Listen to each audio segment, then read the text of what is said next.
Deceit begins his journey. Clew entered the observation room, knowing full well that every outcome of the following conversation would lead to someone's life being ruined. Just not Clew's. "How is our guest behaving?" Clew asked, closing the door behind himself. Clew's secretary sat at a small workstation, eyes scanning a holographic display. "He's complained about security 3 times, but he's cooperating." "Brilliant." Clew forced an unconcerned smile. He stepped towards the massive observation window to watch his guests before entering to speak with them. The one-way glass was an intimidation tactic from another time and world. It put visitors on the defensive. Through the glass, Stanley Yarborough sat at a table, anger and boredom competing in his eyes. Clew had made him wait for 2 hours before arriving. Destabilizing a person beforehand worked wonders to inhibit their ability to articulate an argument. Stanley's 4 children surrounded him at the table. Each was a different age, but they all shared the same anxious boredom. The oldest son leaned against the back wall on 2 chair legs, his own legs bouncing in the air to a rhythm only he heard. Clew closed his eyes. "Today will be an important victory. Wish me luck." "Good luck, sir," Clew's secretary said. Clew approached the door to the holding room, hand hovering over the handle. After all these years, he would have thought that this part of the job would get easier, but it never did. Each family was unique, requiring a fresh path forward every time. But Clew hadn't come this far by shying away from a hard conversation. He grasped the handle and entered the small room beyond.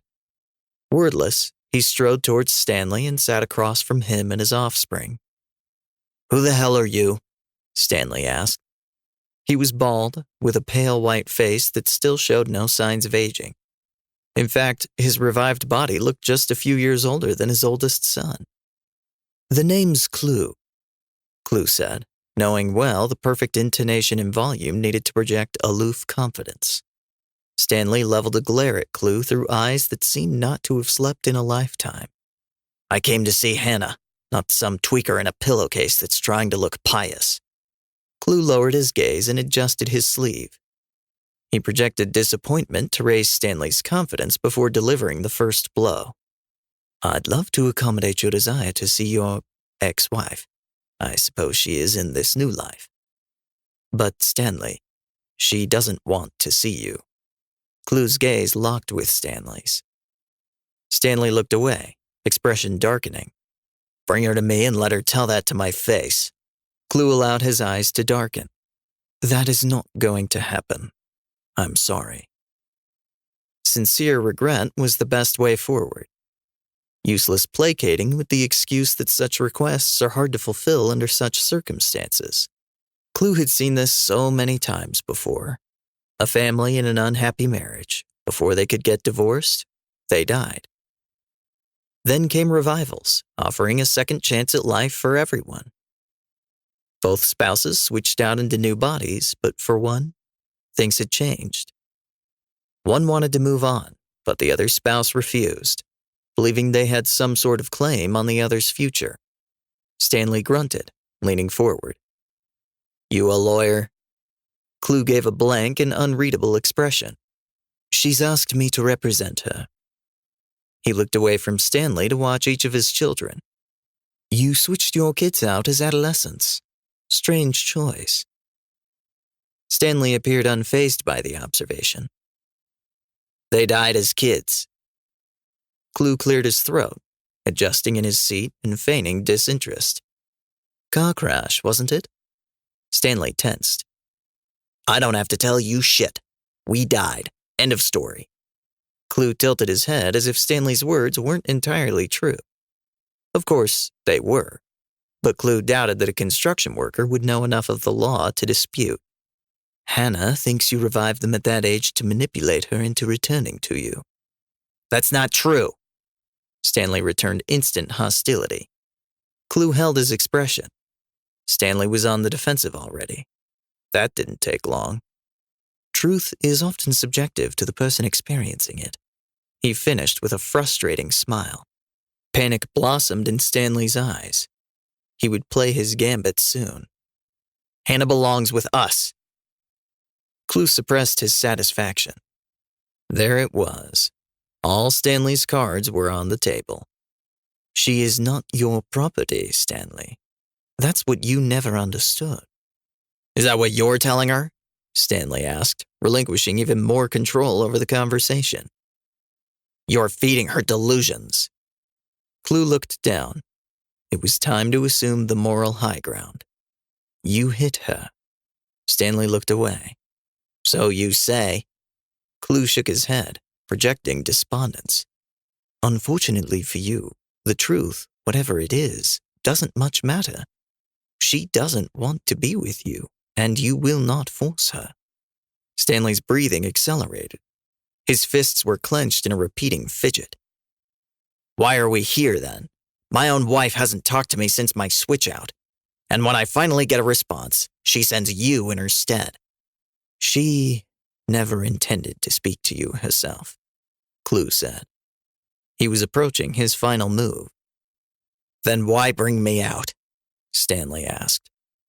Hope had been removed. It was almost too easy. But Stanley needed to lose control if Hannah's wishes were to be fulfilled. Only then would she get her oldest son back. Clew cleared his throat and glanced at the kids. This will be a difficult conversation. So many words and nothing to say, Stanley said, his obtrusive condescension resurfacing. Okay, it was time to act before Stanley regained any control in the conversation. Clew cleared his throat. On Hannah's behalf, I'm here to extend an invitation to the kids. He made eye contact with each of the kids, lingering on the oldest, who sat up straighter. She wants you back. Every day, she misses you. Stanley's chair scraped against the floor. Oh no. He stood.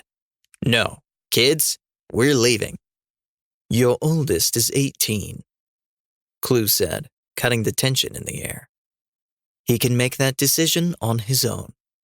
Clew focused on the boy. Yes, Hannah was right about him. He would come. What do you think, lad? Your mother wants nothing more than to be with you. I just spoke with her before coming to talk to you. Do you want to be with your mother again? Stanley wasted no time in extracting himself from the situation. He picked up his youngest daughter, who was little more than 5. Come, Finley, we're leaving, he said in a breathy voice to his oldest son. He'll leave when and how he chooses, Clew said with finality, eyes never leaving the young boy. What do you say, Finley? You all have this second chance at life. Do you want to be with your mum again? Finley looked very much like a cornered animal on earth.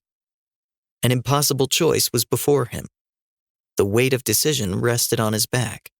Don't leave your sisters, Finn, Stanley said, still trying to drag his other 3 children out the door. Finley turned with slow dread to his father, eyes downcast. I want to see Mom again.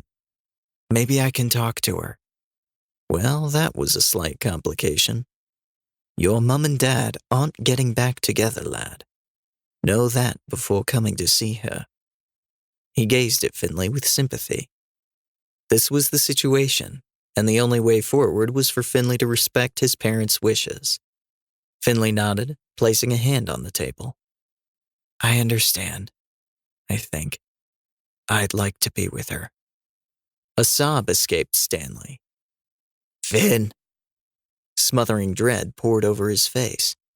That sadness smoldered before turning to rage that focused on Clew. You're doing this to her! Clew knew better than to back away. Stanley hurting him in any way would only strengthen Clew's position. Blame me if it helps you heal. But she is happy and whole. Don't be angry that she has chosen to better herself in this new life without you. Stanley growled. His animal instinct overtook him. He raged forward and swung his arm at Clew. The shock of the punch was predictable and unfortunate. Clew fell back, not bothering to protect himself. Bodies were temporal, after all. He landed on the floor, relieved that the breath had not been knocked out of him. His lip was bleeding, inconvenient but unavoidable. The door behind Clew opened, and out poured his secretary with 2 security guards. The guards wasted no time in detaining Stanley. His daughters cried in abject terror, and even Finley looked disturbed at the turn of events. No, this was a bad look. "Stop," Clew said, still on the ground and nursing his face. "Let him go. He can't hurt us outside these walls." The guards detaining Stanley eyed one another, but released the man with the obedience of practiced officers. Stanley's daughters rushed for him, crying into his legs and shooting fearful looks at Clew. Clew softened. "Leave now, whilst you can, without recrimination." Stanley gathered his youngest into his arms. "Finn!" Silence pressed in on the room from every angle. Finley stood with stunned fear, displaying an unfortunate amount of uncertainty. Clew sighed. He has made his decision. Stanley backed against the door like a man broken by 2 lifetimes of disappointment. His daughters crowded him with fearful, tear-stained faces. "It's time to leave," Clew said with eyes only for Stanley. One of the officers in the room opened the door. Stanley, mercifully, stepped through backwards, betrayed eyes never leaving his son.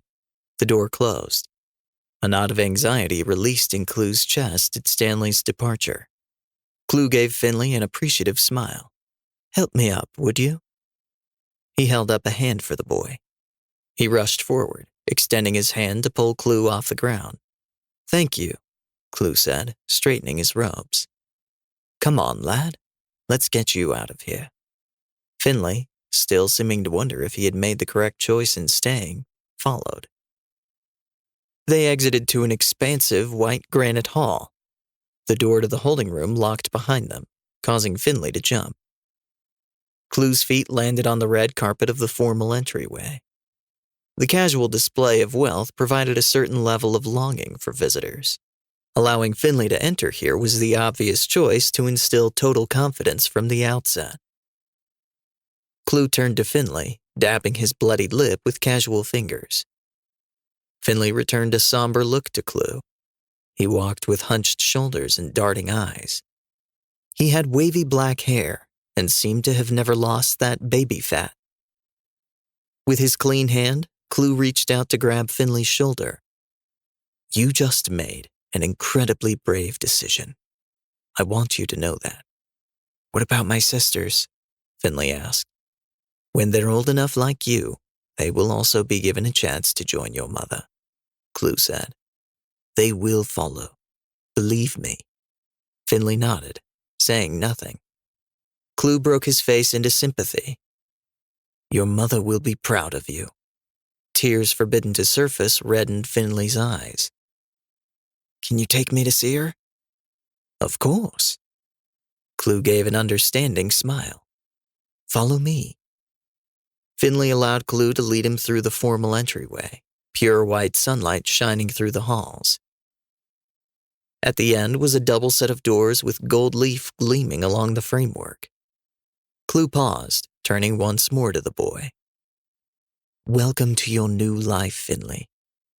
We've all been very excited to meet you." Clew opened the doors to a massive room and motioned Finley inside. Surprise consumed Finley's face as he stepped through the doors. The room beyond was wide and tall, composed of the same white stone, red carpet, and white sunlight. They stood on a balcony with a grand staircase descending into the room. On the carpeted floor below, well over 500 people lay prone on the ground, their foreheads pressed against the carpet.